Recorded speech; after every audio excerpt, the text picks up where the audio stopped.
Տեղեկատվական տեխնոլոգիաներ, նորաստեղծ կազմակերպություններ, կրթական հարցեր։ Սիլիկոնային հովտում կայացած տեղեկատվական տեխնոլոգիաների ֆորումի այս տարվա առանցքային թեմաներն են։ 2007 թվականից ի վեր Armtech-ը հայկական տեխնոլոգիական ամենամեծ ֆորումն է, որը մեկընդմեջ անցկացվում է Հայաստանում եւ Ամերիկայի Միացյալ Նահանգներում։ Այս տարի ֆորումը աչքեր են գնում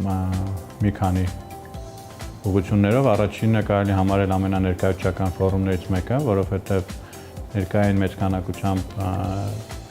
արտասահմանյան կազմակերպությունների ղեկավարներ, վենչուրային եւ հրեշտակ հիմնադրամների տնօրեններ եւ շատ ուրախ էինք, որ մասնակիցների մոտ 50%-ից ավելին ոչ հայեր էին։ Տեղեկատվական տեխնոլոգիաների ոլորտը Հայաստանում տարեցտարի կայուն աճ է արձանագրում։ Նախորդ տարի այս շուկայում հայտնվել են նոր խաղացողներ նոր գումարներով։ Բացի այդ, ոլորտում կատարվող ներդրումներն աստիճանաբար փոխում են իրենց որակը։ Սկսում են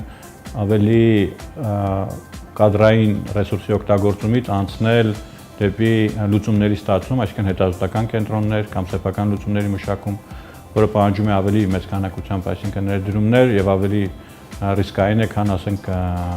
արտապատվիրումը կամ աութսորսինգը։ Սիլիկոնային ֆորումը եւս մեկ անգամ հաստատեց, որ տեխնոլոգիական կազմակերպություններին հիմնականում հետաքրքրում է մարդկային ռեսուրսը եւ նրա որակը։ Եվ Հայաստանում էլ ներդրում չի կատարվում միայն էժան աշխատուժի համար։ Հայաստանը Հնդկաստանի եւ Չինաստանի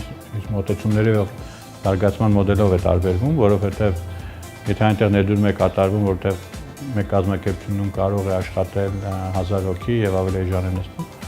Հայաստանում ներդրում է կատարվում, թե արդյոք այդ 5 կամ 10 կամ 50 աշխատակից հետևյալ կազմակերպություններում ինչ նոր արժեք կբերեն իրենց մեծ համակարգին։ Հայկական տեղեկատվական տեխնոլոգիաների ֆորումին եւ ցանկացած նման լայնընդգրկուն միջոցառումներին ըստ Բագրատ Ենգիբարյանի Հայաստանը ներկայացվում է որպես բաց դաշտ, որտեղ ուրախ են տեսնել ցանկացած ներդրողի։ Կրթական եւ հետազոտական բաղադրիչ պարունակող ներդրումներին պետությունը եւս պատրաստ է ֆինանսական մասնակցություն ցուցաբերել։